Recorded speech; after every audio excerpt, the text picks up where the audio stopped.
I'm no politician. I'm not even a student of politics.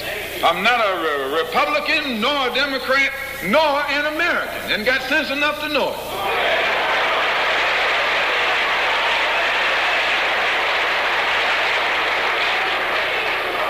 I'm one of the 22 million black victims of the Democrats. One of the 22 million black victims of the Republicans, and one of the 22 million black victims of Americanism.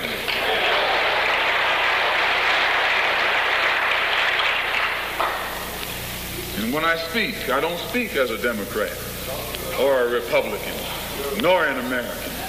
I speak as a victim of America's so-called democracy. You and I have never seen democracy. All we've seen is hypocrisy.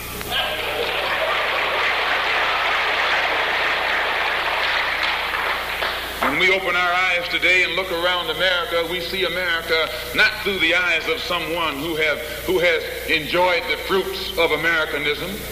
We see America through the eyes of someone who has been the victim of Americanism. We don't see any American dream. We've experienced only the American nightmare. We haven't benefited from America's democracy. We've only suffered from America's hypocrisy. And the generation that's coming up now can see it and are not afraid to say it. If you go to jail, so what? If you're black, you were born in jail.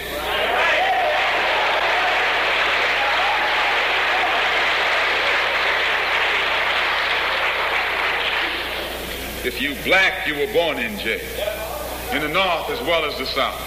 Stop talking about the South. Long as you south of the Canadian border, you're South.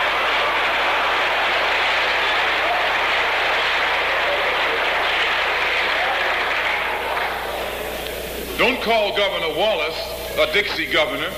Romney is a Dixie governor.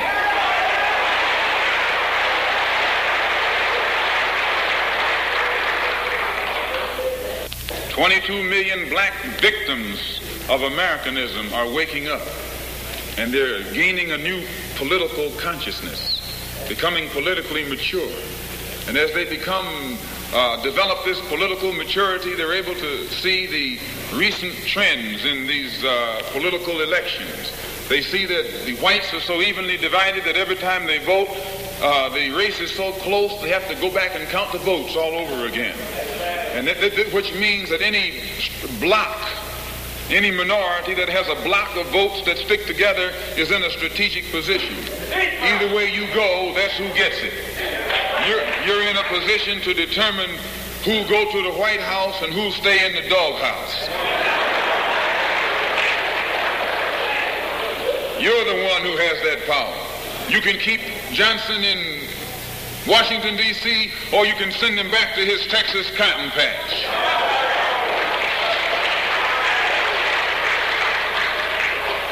You're the one who sent Kennedy to Washington. You're the one who put the present Democratic administration in Washington, D.C. The whites were evenly divided. It was the fact that you threw 80% of your votes behind the Democrats that put the Democrats in the White House. When you see this, you can see that the Negro vote is the key factor. And despite the fact that you are in a position to be the determining factor, what do you get out of it? The Democrats have been in Washington, D.C. only because of the Negro vote. They've been down there 4 years. And all other legislation they wanted to bring up, they brought it up and gotten it out of the way, and now they bring up you.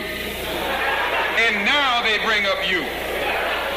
You put them first and they put you last.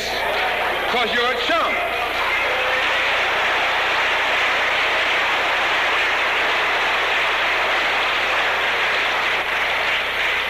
A political chump.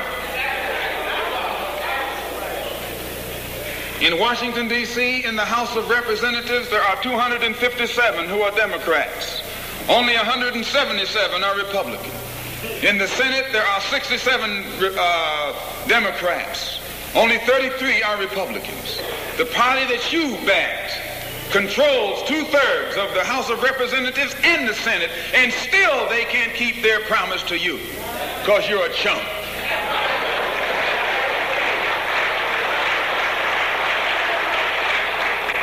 Anytime you throw your weight behind a political party that controls 2/3 of the government, and that party can't keep the promise that it made to you during election time, and you're dumb enough to walk around continuing to identify yourself with that party, you're not only a chump, but you're a traitor to your race.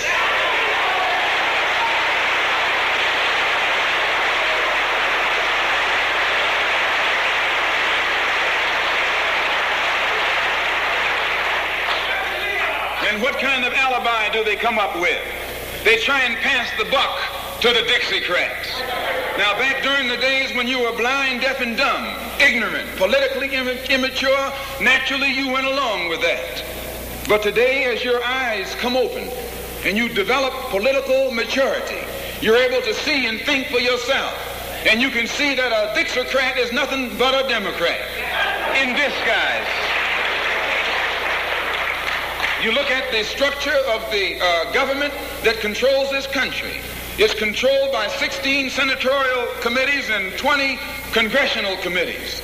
Of the 16 senatorial committees that run the government, 10 of them are in the hands of Southern segregationists. Of the 20 congressional committees that run the government, 12 of them are in the hands of Southern segregationists. And they're going to tell you and me that the South lost the war.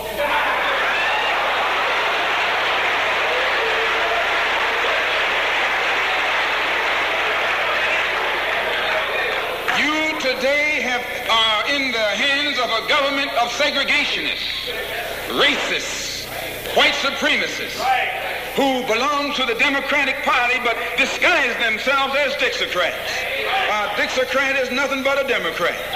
Whoever runs the Democrats is also the father of the Dixiecrats, and the father of all of them is sitting in the White House.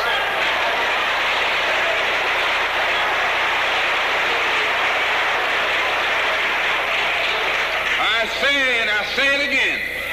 You got a president who's nothing but a Southern segregationist.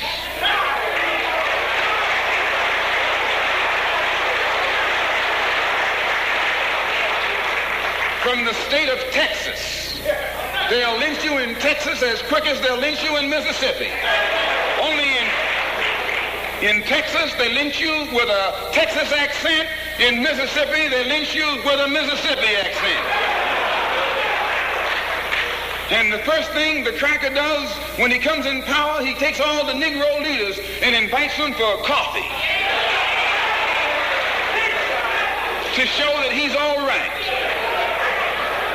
Oh, I say, you've been misled. You've been had.